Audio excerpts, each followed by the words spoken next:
Today's lecture of the subject e-commerce is on the topic electronic data interchange.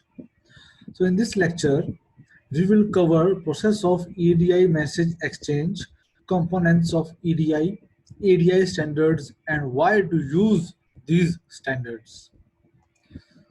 So process of EDI message exchange. There are I'm taking the example of sending company and the receiving company. The company which is sending the data should be in internal format. That means the format should be in Excel sheet or in document sheet, whatever the format that company is preparing is used to prepare the data. The data should be in that internal format. Then that internal format should transfer into the EDI translator. This EDI translator means it is a software, or you can say ERP system, which translates the internal format data into a standard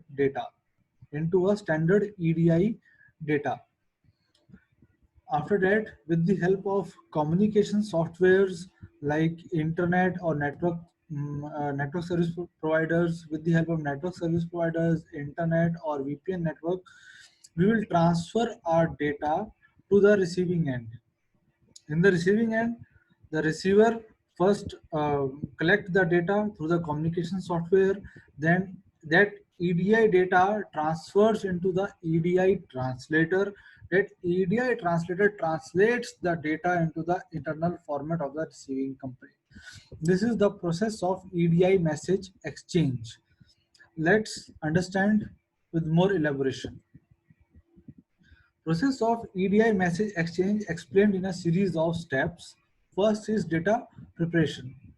The issuer's ERP must generate a data structure containing all the information needed to issue the EDI document to be sent. Preparing this data can be done using different systems. Number one, by screenings or forms implemented in the EDI software. This involves manually recording the data that the EDI message must contain. Second is exporting data from the ERP, the most widely used method whereby the ERP must be ready to issue .csv and .txt files, among others, with the data to be transferred to the EDI software for transformation and forwarding. The meaning of this second point is we must prepare a data, or we export the supporting file from our ERP system, and as per that supporting file we must prepare the data, so that when we upload the data in our ERP, the ERP will easily understand the data and translates the data into the EDI standards. Third point is direct integration with the ERP involves directly connecting the EDI software to the management system, which invokes specific applications and processes to extract the information that the EDI messages to be sent will contain directly from the ERP databases. The meaning of this is um, uh, the data which we are translating, that should be directly transferred to the receiving end, okay, automatically. The second point, data transformation into EDI standard. Once the message data are in the issuer's EDI software, they can proceed with transformation into the EDI standards agreed with the recipient. This transformation involves the implementation of validation systems to ensure that all the necessary information to build the message is there, including additional processes such as digital signature for the issuance of documents that may require it. Whatever the data, raw data we have prepared, that data should be gone into the EDI translator, and with the help of EDI translator, that data converted into the EDI standards. The EDI standards must consist of the validation process, verification process, and in the end, digital signature of the sender. So to authenticate the data, to authenticate the data. Third is EDI message sending. The fully formed EDI document is sent to the recipient via the communication system agreed. The EDI software recognizes the recipient and automatically forwards the message. Using point-to-point systems such as FTP, HTTPS, web services, or through private services such as WANs or private edit networks. After preparing the data into EDI standards, we must transfer the data to the receiver with the help of some internet or with the help of some point-to-point systems such as FTP, file transfer protocols, or hypertext transfer protocols, etc. The fourth point is data reception. Once the message is received by the recipient's EDI software, the process is reversed. This way, the recipient's EDI solution proceeds to validate the message and transform it into the data structure that can be processed by the ERP, integrating it into the internal IT system. Components of EDI.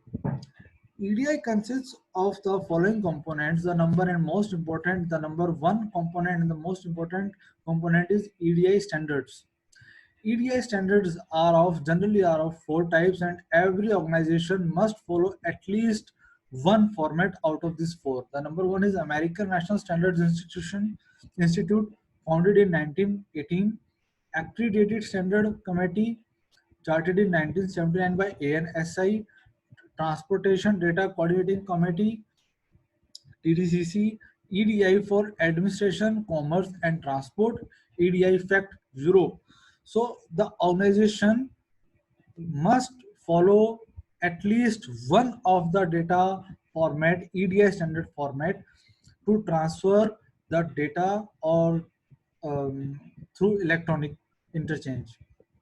The second, after these EDI standards, the organization must have the software, application software, interface software, communication softwares, translation softwares.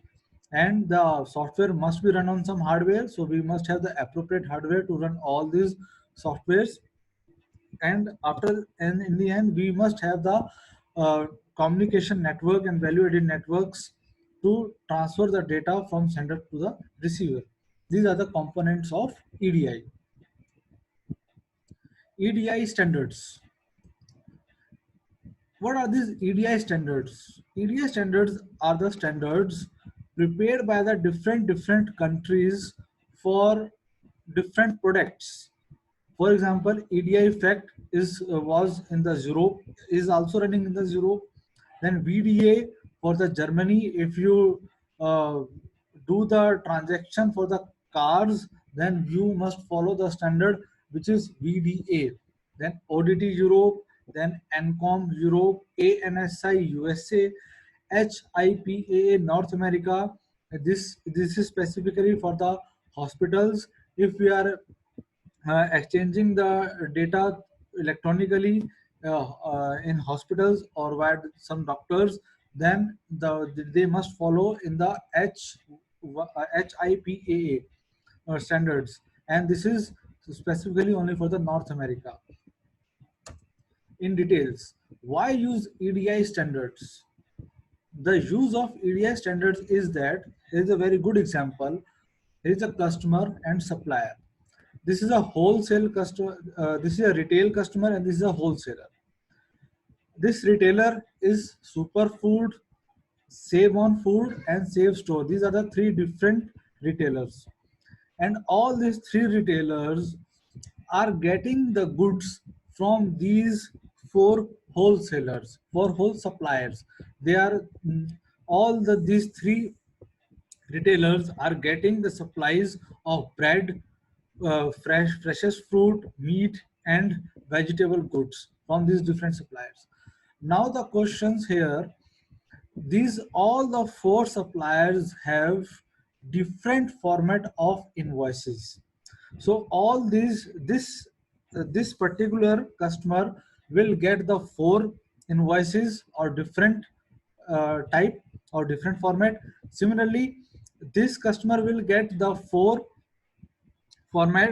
invoices for different invoices or different formats, and so on. So why can't we do all the invoices in a standard format. So to make the invoices in the standard formats, we need some EDI standards. Okay, this is the use of EDI standards. Then why use EDI standards? EDI standards facilitate electronic data interchange by providing rules of syntax, definition of the data organization, editing rules and settlements, published public documentation. Then EDI standards allows an open system, reduce implementation effort, provide third-party interfaces. So every company has its own ERP system. So every ERP system has its own format, has its own standard. So if a company is dealing with another organization, both the organization has same type of ERP system, so that when the sender sends the data to the receiver, uh, uh, at the receiver end, uh, that the data which is which was sent by the sender must be easily decoded by their ERP at the receiver end. The two most widely used EDI standards today are ANSI X12, that is American National Standards Institute. This is the EDI standard used across North America, and UN EDIFACT, that is United Nations Electronic Data Interchange for Administration, Commerce and Transport. This is the most widely used international standard.